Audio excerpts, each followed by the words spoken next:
First, I just took my starter out of the refrigerator. I fed it a few days ago. So now I'm just mixing it up, stirring it up, and I want to discard a good portion of it. I'm going to discard about half of it. Okay, now that I've discarded about half of it, I'm going to put it on my scale and I'm going to refeed it. And this is going to be a feed before I fed it and put it in the refrigerator. This time I'm going to feed it and leave it out on the counter. So it should expand and grow much faster. We're going to decide how much to put in here based on grams. So I've got a scale here and I'm going to turn it on, make sure it's on grams. Okay, it is. And then I'm going to hit the tare button so it zeroes it out. I'm going to put in 120 grams of flour. 120. So now I'm going to also take fresh water, bottled water. I'm going to put in 120 grams of water, which would take me to 240. I could have tared it again, but since I can add 120 and 120, 120 of flour and 120 of water, that feeds my starter. And I can take it off the scale, mix it up.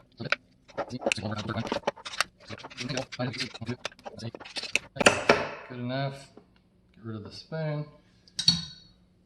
And now I'm just going to sit back and let it grow, which should take a few hours, because when you put that warm flour and warm water in there, it gets things going. I'm just going to put the lid on loosely. And it's good to know where it started. So it started right there, and I should have a rubber band. Okay, so there's a rubber band. You can see where the starter is. And when it's doubled or tripled, hopefully tripled, probably it'll get up to about right here, then it'll be ready to make bread. So that's step one. Okay, so we're back and it's about 2:30. It's been about 3 hours and you can see the sourdough has probably not quite doubled, but this is a place where we want to go ahead and start doing what they call the auto lease part, which is really kind of part 2 here, which just involves putting in flour, and in this case I'm going to use the King Arthur bread flour, and I'm going to put in 460 grams of that and 330 grams of water. So again, I want to tare. Okay, so it's tared to 0, and I'm going to put in 460 grams of bread flour. You don't have to be absolutely exact, but I try to get it pretty close. So there's 460 grams of bread flour, and then I'm going to tare again, put it to 0, and I'm going to put in 330 grams of water. And that's 330 grams of water. And now this is where it gets kind of messy. You just take it and mix it up, make sure your hands are nice and clean, which I washed mine before this. And you really just want to mix the water and the dough. It ends up being a big mess until it's all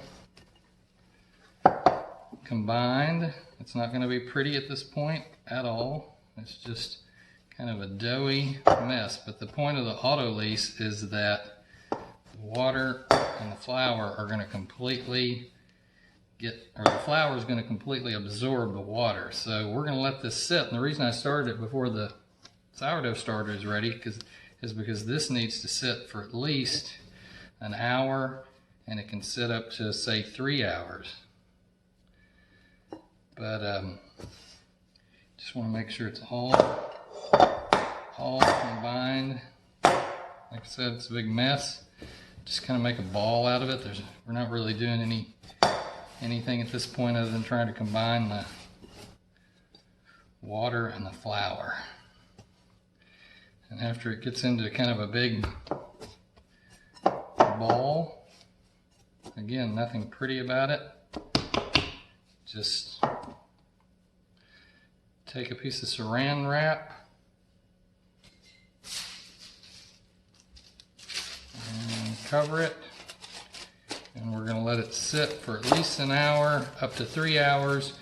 And what I usually use to decide when I'm ready to go to the next step which is to add the sourdough starter, is when the sourdough starter is ready. So when it's either doubled or triple. So that's step 2.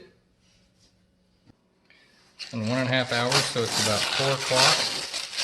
And that's what the flour and water look like after they sat for an hour and a half through the auto lease. And so now it's time to add the sourdough starter. And one way you can tell that the sourdough starter is ready is you float it in some water.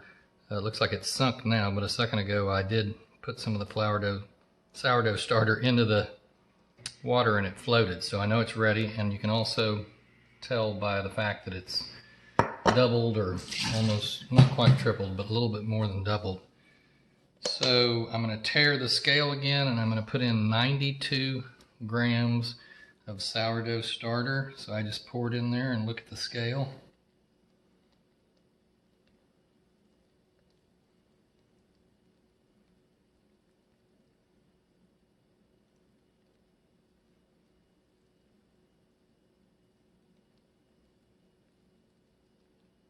And that's about, I put a little bit too much, maybe 97, so I'm just going to take a little bit out.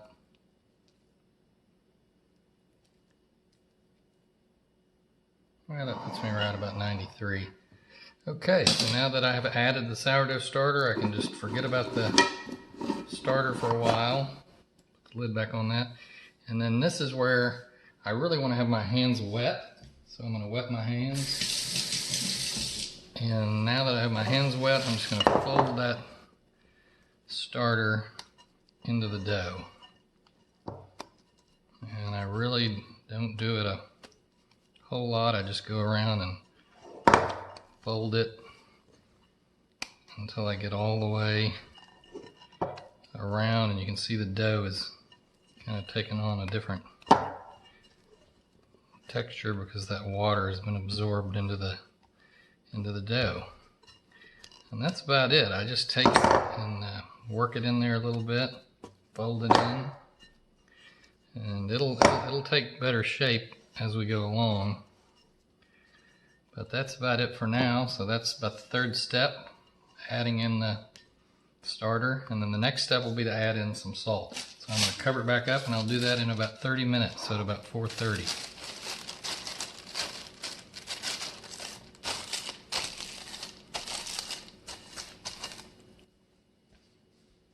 Okay, so it's been 30 more minutes, it's 4:30, and it's time to add the last ingredient, which is salt. So I've pre-measured 9 grams of salt, and I'm just going to sprinkle the salt over the dough. And I guess the reason you don't add the salt till after, 30 minutes after, is because the salt can kill off the starter before it gets mixed in with the dough. So same thing as I did last time. I'm going to wet my hands and fold in that salt.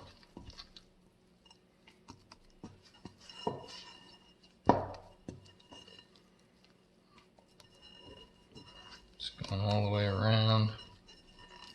And that starter is still kind of in there getting worked in.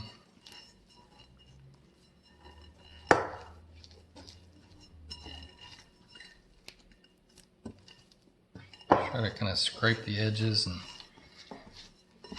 get it all in there.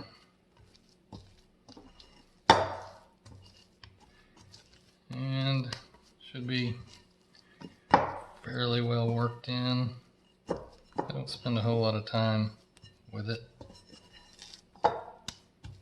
It still looks a little messy, and it'll really start to take shape. We'll start getting the gluten network built up here in the next few steps, but that's it as far as all the ingredients. We have our flour, our water, our sourdough starter, and now the salt, and I'm going to let that sit for 30 minutes.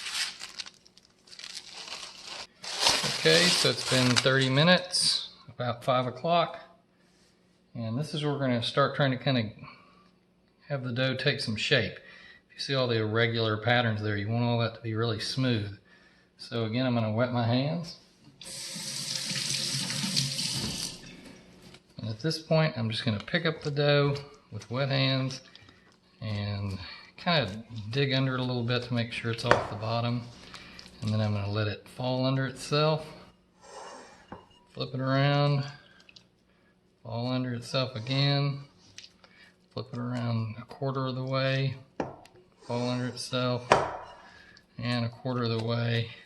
And then now I can even pick it up and kind of start to push it up under it. And what I think I'm going to do now is, since this is such a messy bowl, I'm going to move it to a different bowl, a square bowl. And this bowl will be the bowl that it'll be in until we decide to actually let it rise. And you can see it already looks much better. So cover that and come back in another 30 minutes or so and do it again. You can even go an hour, whatever. Okay, so it's been about 30 minutes. It's 5:30, and you can see how that dough is flattened out. And again, I'm gonna have wet hands. Gotta have the wet hands. And this step is the same, gonna be the same step. I do this about 3 times, and it's exactly like what you saw me do before. Just pick it up, fold it under, flip it over, fold it under. Do a quarter turn, fold it under. Go to the other side, fold it under, and that's it. Okay, so I do that. I wait about 30 minutes to an hour, let the dough flatten down into the bowl, and I do that 3 times, 4 times, but you're just kind of building up layers of dough. And it's really key when you do it to be delicate and not break the gluten network or do it more than 4 folds, because if you do too many folds, it'll all just fall apart and it won't be nice and smooth on the top. So I'm going to keep doing that for a few times, 2 or 3 more times, and then we'll dump it out and shape it so it can rise.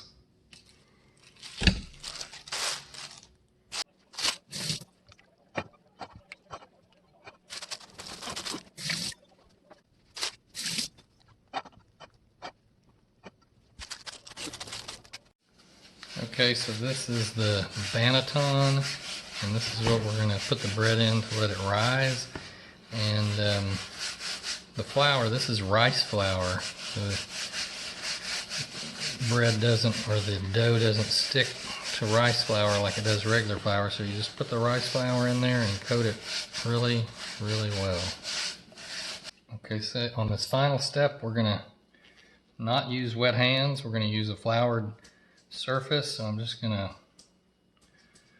put flour all over the place. And I'm also going to take my dough and put flour on top of it. Pretty generous with it, probably too generous. Okay, so I have flour here and I have flour on the dough, and it's in the same thing, and I'm just going to dump it out there onto the floured surface. And it may take it a minute to fall out of there, but it will eventually.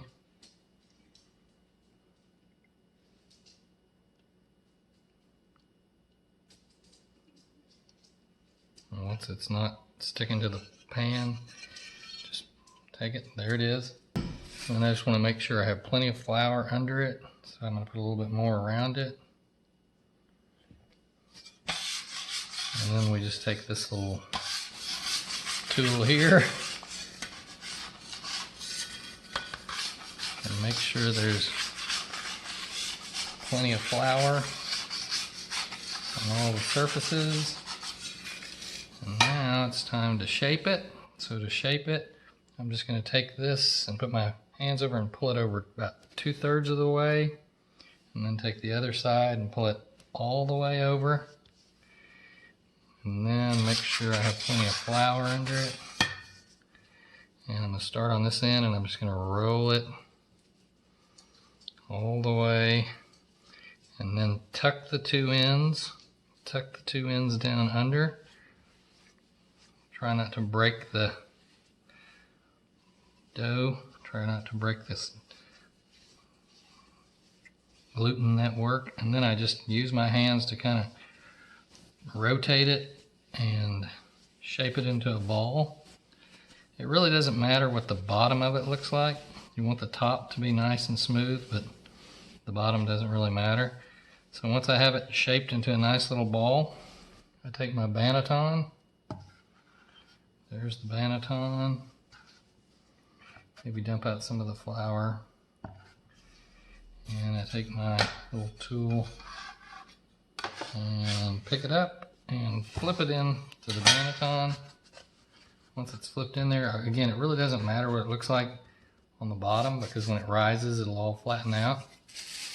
And then I'm going to take it, put it into a grocery bag or vegetable bag, tie it up, and then I'm going to put it in the oven with the lights on. I'm not going to turn the oven on, just going to have the lights on, which will be plenty warm. And I'll leave it in there for probably an hour to 2 hours, and then I'll take it out of the oven, put it into the refrigerator, and leave it overnight. Should get really cold, and then we'll bake it tomorrow. So after the sourdough is proofed overnight, it's ready to be baked. And the first step is to put a 6-quart, or what I use is a 6-quart Dutch oven, in the oven, and turn it on 480 degrees and let it warm up for about 30 minutes to an hour. I'm going to put 45 minutes, and then we'll add the dough and let it bake. And for this next step, it's important to have a pair of silicone gloves to be able to pick up the Dutch oven and place the dough inside the Dutch oven. Also, I have to have a razor blade, a sharp razor blade, to cut little slices in the top that allow the dough to expand. And I also put oatmeal in the bottom of the Dutch oven just to keep it from scorching, and it kind of makes a nice layer at the bottom of the bread. Okay, that means that the Dutch oven is preheated.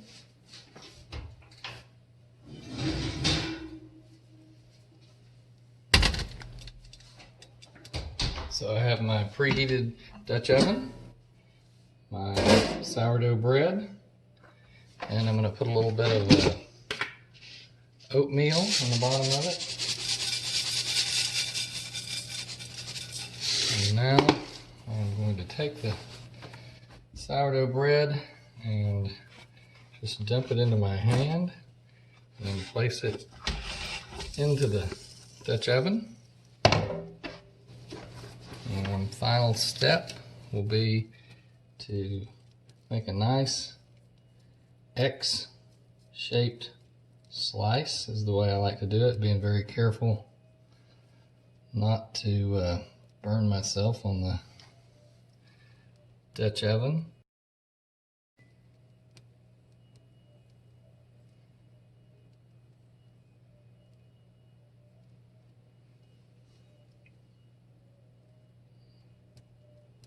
And then it's going to be back into the regular oven at 480 for 20 minutes. So with the lid on, it's important that the lid's on for the first 20 minutes.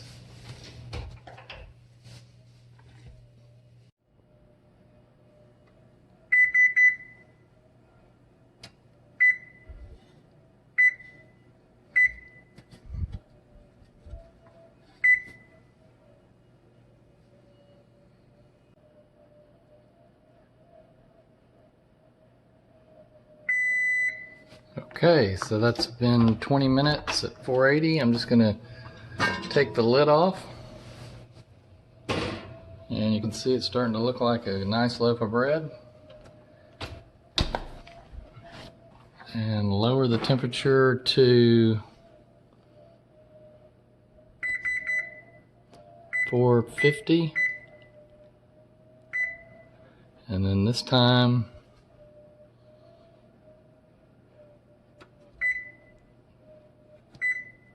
I'll set the timer for 15 minutes. And what I do is I just look at it and kind of decide how dark I want the crust. I cook it usually 10 to 15 minutes. Some people say to cook it 20-25 minutes if they want a really dark crust, but I like a little bit lighter crust, so that's what I do. You can also use one of these thermometers and check the internal temperature. I think they say the internal temperature is supposed to be 208 or 210, so I usually do that to make sure it's done. Okay, this is what it looks like after about just 10 minutes at 450. So I'm going to check the internal temperature on it, make sure it's done. In exactly 208, so looks like it's done. And that's about the level of darkness on the crust that I like. Some people go a lot farther, but and some people will leave it in here and let it cook some more, but I go ahead and take it out with my gloves. So there it is, the sourdough bread finished, and you can let it cool a little bit and slice it and eat it, or slice it, put it in the freezer, and take it out a slice at a time and heat it up in the microwave for 30 seconds or so, and it's yummy good.